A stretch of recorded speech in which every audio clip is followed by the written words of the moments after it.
ரெண்டாவது, அமெரிக்கா வந்து வார் பண்ணி எல்லா எக்கானமியும் வந்து வாருக்கோசரம் செலவழிக்கிறாங்க. இப்போ உதாரணத்துக்கு சண்டை போடுறதே அவங்க மெயின் தொழில்.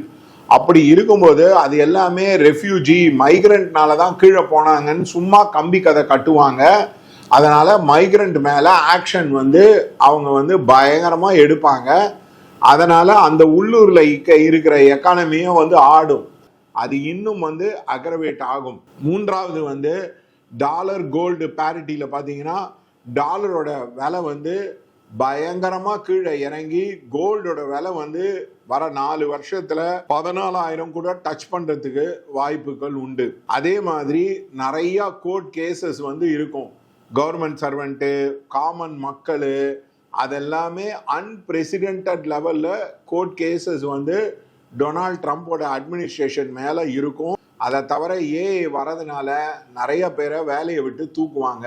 அமெரிக்கால ட்ரம்ப் இஸ் அ டிசாஸ்டர். அவரால் சொல்றத வந்து செய்யவே முடியாது. அவருக்கு அது ஒரு மிகப்பெரிய ப்ராப்ளமாகவே இருக்கும். இவர் தேர்ட் டேர்ம் வரதெல்லாம் வந்து இம்பாசிபிள், இப்பவே சொல்றேன். அதே மாதிரி இவர் என்ன நினைக்கிறாரு, விளாடிமிர் புட்டின் வந்து ரஷ்யால வந்து ஜெலன்ஸ்கி மேலையும் யுக்ரைன் மேலையும் வார நிறுத்திடுவான்னு. கண்டிப்பாக நிறுத்தாது இந்த வார்.